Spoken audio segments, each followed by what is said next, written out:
Oi, pessoal do nono ano, estamos de volta aqui para mais uma aula. Dessa vez a gente vai começar um capítulo novo. Haja em vista que semana passada a gente viu uma revisão, mas hoje a gente vai começar um capítulo novo. E a exemplo como eu fiz em História, eu também vou pular um capítulo em Geografia. Em vez da gente ver o capítulo 3, que é o continente europeu, a gente vai ver o 4, né, que é o espaço político da Europa. Por que eu vou fazer isso? Porque eu quero explicar o capítulo 3 para vocês com o mapa. E no momento eu estou sem aquele tripézinho que dá para focar na parede.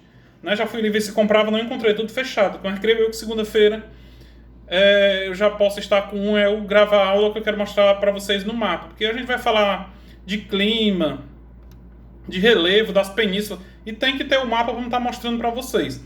Esse capítulo, a gente precisaria usar o mapa para falar da divisão da Alemanha após a Segunda Guerra Mundial, mas a gente vai ver em História, tá tranquilo. Tá? Aqui, basicamente, o que a gente vai prestar mais atenção é a União Europeia. Tá bom? É o capítulo 4, como eu já falei. O espaço econômico da Europa. Como vocês podem ver, eu estou com o livro de vocês aqui, o livro em PDF, tá? Onde a gente está explicando e fazendo, né? Como a gente sabe, o nosso livro ele é grande, fazendo aqui um resumo bem explicado do que a gente poderia ver, tá? A gente vai começar pela União Europeia. O que é União Europeia? Tá? É uma união entre os países europeus para fins econômicos. Tá? É a mesma coisa do Mercosul aqui no Brasil. Tá? Mas vamos falar um pouco sobre a União Europeia. Tá? A sede fica na cidade de Bruxelas, na Bélgica. Tá? Foi fundada no dia 1º de novembro de 1993, nos Países Baixos. Tá? Fundada por quem? Por Alemanha, França, Itália, os Países Baixos. Países Baixos, por exemplo, a Holanda, Bélgica e Luxemburgo. Mas o que é essa União Europeia? Vamos lá. A União Europeia é uma união econômica e política de 28 Estados-membros independentes situados principalmente na Europa, como diz União Europeia, na Europa. Tá? A UE, União Europeia, tem suas origens na Comunidade Europeia do Carvão e Aço, a SECA, e na Comunidade Econômica Europeia, a ou CEE, que também tem no livro, quem quiser dar uma aprofundada. Tá? Formada por 6 países em 1957. Então, essa Comunidade Econômica Europeia já existia há tempos. Foi dela que evoluiu e chegou até a União Europeia, que isso aí também tem no livro de vocês. Nos anos seguintes que surgiram, o território da União Europeia foi aumentando de dimensão através de uma adesão de novos países membros. Tá? Ao mesmo tempo que aumentava a sua esfera de influência através da inclusão de novas competências políticas. Aí tudo isso findou-se com a União Europeia. A última revisão significativa aos princípios constitucionais da União Europeia, o Tratado de Lisboa, entrou em vigor em 2009. Bruxelas é a capital. Bruxelas é a capital do fato da União Europeia. Então, Bruxelas é a capital onde está localizada a sede da União Europeia. Tá? Acho que vocês devem ter visto aí na televisão ultimamente que até a Inglaterra, o Reino Unido, está saindo da União Europeia. Né? Já saiu, mas tem aqueles trâmites que faz com que ela tenha um prazo determinado para sair. Não pode, vou sair hoje e sair, não. Tem que ficar um tempo até chegar o dia de sair. É como se eu chegasse para vocês, pessoal, eu só vou ensinar vocês até agosto. Em agosto vai vir um novo professor de Geografia e de História. Eu não podia chegar para a escola e dizer, vou sair hoje. Não. Eu tinha que dizer, vou sair, mas tem um prazo para me ficar até que chegue outro professor. A mesma coisa aconteceu com a Inglaterra quando saiu da União Europeia. Aí vem uma pergunta que tinha nessa provinha de vocês aí, que estava no livro, que era para ter se baseado pelo Índice de Desenvolvimento Humano, IDH. Quais as maiores economias da Europa, as principais economias europeias? Quais são, professor? Pelo amor de Deus, que a gente está na dúvida. Vamos lá. A Alemanha, né, que se chama República Federativa da Alemanha. A segunda, a França e a Inglaterra. Tá? Professor, nessa ordem? Não necessariamente. Tá? Mas aqui está pela ordem do PIB, né? Que é o Produto Interno Bruto, que é um dos fatores do Índice de Desenvolvimento Humano, que é renda. Tá? Se a gente pegar o PIB da Alemanha, 3,670 trilhões. A da França, 2,583 trilhões. E da Inglaterra, 2 trilhões. Então, são as maiores economias do continente europeu. Tá? Aí tem 2 países que pretendem ainda ingressar na União Europeia. Quais são esses países? A Turquia e a Geórgia, né, que tentam entrar na União Europeia. Tá?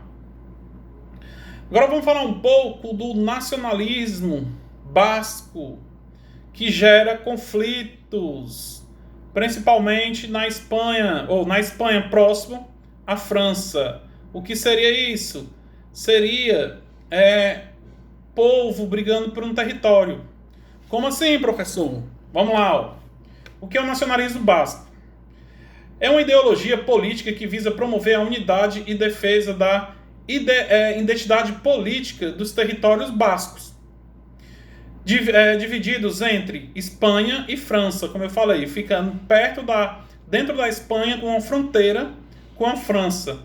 Durante mais de 100 anos de história, dividiu-se em diferentes correntes ideológicas, culturais, regionalistas, autonomistas e independentes, sendo que alguns setores migratórios, como o grupo separatista ETA, defende o uso da violência para alcançar seus objetivos. Um dos mais importantes nacionalistas bascos foi Sabino Arana. Mas vamos lá falar aqui um pouco disso. Então, o nacionalismo a gente vai ver muito também, por incrível, na aula de história, que a gente vai ver um pouco sobre o surgimento do nazismo e do fascismo. Mas o nacionalismo é a pessoa ter orgulho daquele local. Então, o povo do país basco, entre aspas, que eles chamam, eles brigavam pela sua independência. Por quê? Porque eles achavam que eles acham que tem identidade cultural diferente tanto da Espanha como da vizinha França. Tá? Qual é a principal característica da questão basca? Os bascos lutam para manter sua identidade como povo, sua língua, cultura e o modo de vida, como eu acabei de explicar. Né? Ao invés de serem incorporados e suplementados por outra cultura, como a maioria dos povos que habitam a Península Ibérica e a Europa. Outro ponto interessante é o apoio que a luta armada do grupo guerrilheiro ETA, grupo separatista ETA, tem da população basca. Ou pelo menos tinha. O que é que acontece? O ETA é um grupo separatista que fazia ataques terroristas justamente para conhecer a independência do povo basco. Tá? Mas até agora eles não tiveram nenhum sucesso. Tá? Aí vou aqui falar que eu gostaria de estar mostrando para vocês no mapa, mas por enquanto ainda não dá, como eu expliquei no começo da aula, mas semana que vem, se Deus quiser, a gente vai estar aqui vendo no Data Show. É a fragmentação da Europa fragmentada. Primeiro eu vou falar da construção do Muro de Berlim e a divisão da Alemanha na Segunda Guerra Mundial. Um panoramazinho aqui. A Segunda Guerra Mundial, vou falar um pouco. A Segunda Guerra Mundial acabou em 1945, tendo como vencedores os aliados. Quem eram os aliados? França, Inglaterra, União Soviética e Estados Unidos. Como a Alemanha foi a maior derrotada, ela foi dividida ao meio. Foi dividida em 4 partes, só depois foi dividida ao meio. Foi dividida entre os vencedores. Um lado ficou com a União Soviética, outro com a Inglaterra, outro com a França e outro com os Estados Unidos. Mas além dessa separação, teve a construção do Muro de Berlim, que a gente também vai ver isso em história. Aí sim, quando houve a construção do Muro de Berlim, a Alemanha foi dividida em duas partes. Um lado capitalista, que é a Guerra Fria, que a gente também vai estudar, né? Foi na Guerra Fria. O lado capitalista, comandado pelos Estados Unidos, e o lado socialista, comandado pela União Soviética. Aí o lado capitalista desenvolvia e o lado soviético não desenvolvia. O que é que acontece? Muitos estavam passando para o lado dos Estados Unidos, capitalista. E o que foi que os soviéticos fizeram? Construíram o Muro de Berlim, que dividia a Alemanha em 2 partes. A Alemanha Oriental, comandada pela União Soviética, e a Alemanha Ocidental, comandada pelos Estados Unidos. Mas a gente vai ver isso mais um pouco na frente, aí, quando a gente vai estudando história, depois da Segunda Guerra Mundial. Tá? Outra fragmentação da Europa, a própria União Soviética. O que é que significa União Soviética? União das Repúblicas Socialistas Soviéticas. Né? Que era composto por 15 países. Tá? Tendo como cabeça a União Soviética, a atual Rússia, tá? Onde era o centro da União Soviética, na Rússia. Tá? Mas a gente sabe que a União Soviética caiu em 1991, acabou a União Soviética. Né? Mas a Rússia voltou a ser um país e criou outro bloco que influencia, que eu vou já explicar para vocês. Vamos falar um pouco aqui da queda da União Soviética. Como foi o fim da União Soviética? Em 1985, o Partido Soviético elegeu um cidadão chamado Mikhail Gorbachev. Tá? Que eu vou mostrar para vocês, que já vai ter a carinha dele aí, ó, no slide. Ó. Tá? Mikhail Gorbachev foi eleito pelo Partido Comunista para governar a Rússia. Ou a Rússia, a União Soviética, hein? Mas a gente sabe que a União Soviética ela era socialista, era comunista, era fechado para os países capitalistas.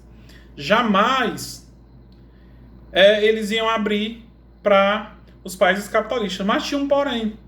O lado capitalista desenvolvia, passou a se desenvolver. E o lado socialista, como é socialista, né, não desenvolvia, estava atrasado. E ainda era muito fechado, aquela coisa do comunismo fechado. Quando Mikhail Gorbachev assumiu, ele fez tomou 2 medidas que reformaram profundamente a União Soviética, que já foi o começo do fim. Como, professor, era o nome dessas 2 reformas? Uma era a perestroika, que significa reconstrução, e a outra era a glasnost, que significa transparência. Né? Com isso, começou a abrir os países comunistas. Né? Foi uma implosão do comunismo. Por quê? Porque a partir dessas reformas, os países comunistas passaram a ter negócios com os países capitalistas. Mas vamos ver aqui quais foram os principais pontos dessas reformas. Prestem atenção como ficou mais aberto. Ó, redução de subsídios à economia. O que é que acontece?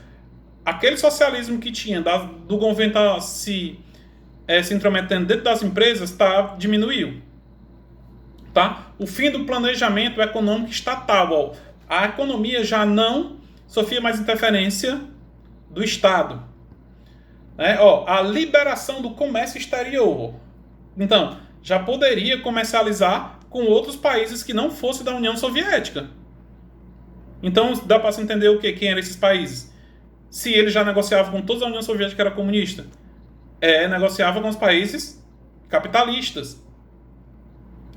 Outra coisa que abriu para o capitalismo, a eliminação dos limites de fabricação de produtos. Então aí já começou a surgir um pouco aí de capitalismo. Porque quanto mais vende, quanto mais produto fabricado, melhor. Não tem mais limitação.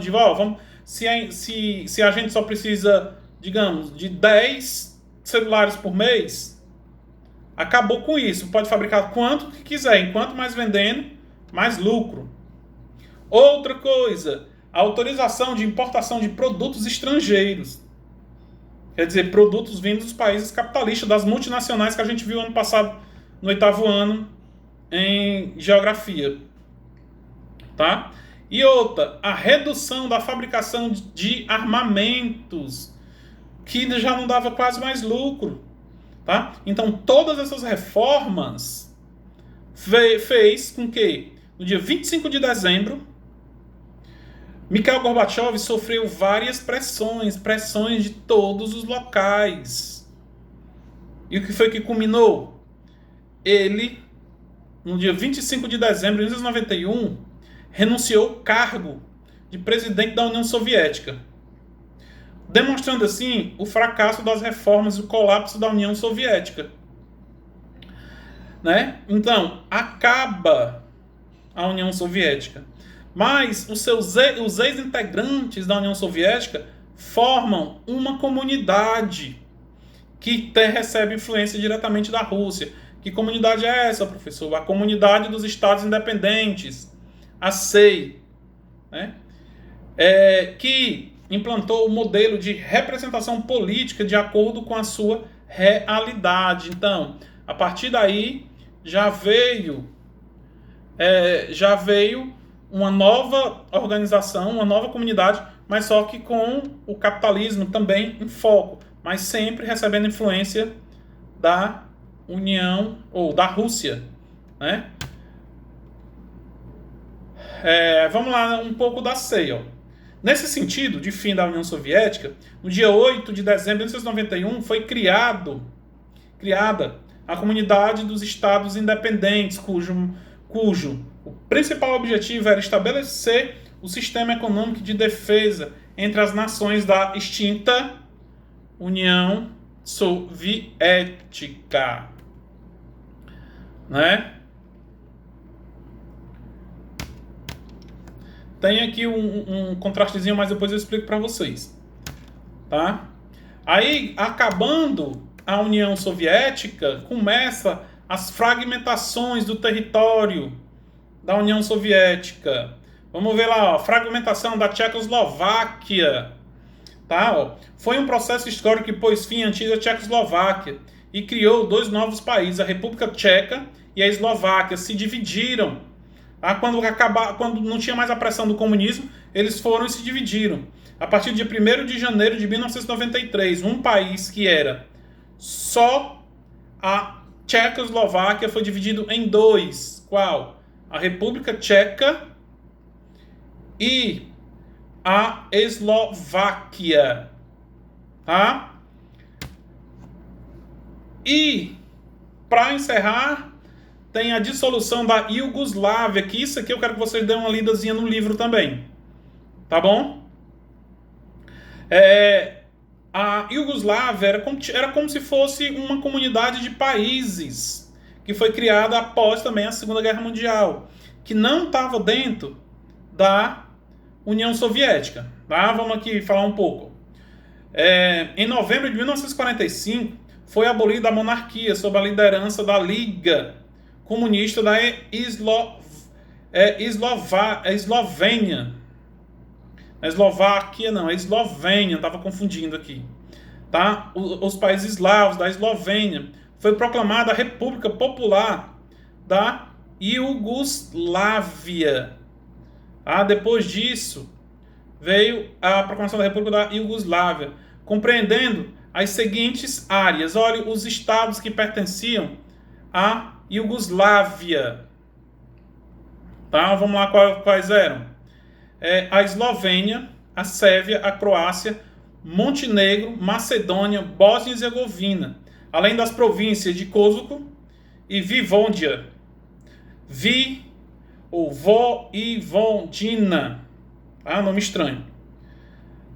Essa foi a dissolução da Iugoslávia, tá? Isso eu quero que vocês dêem uma lidazinha também no livro, tá? Qualquer dúvida, já sabe o WhatsApp. A atividade eu vou deixar lá na plataforma. Qualquer dúvida, me chamem no Zap, tá? Até logo!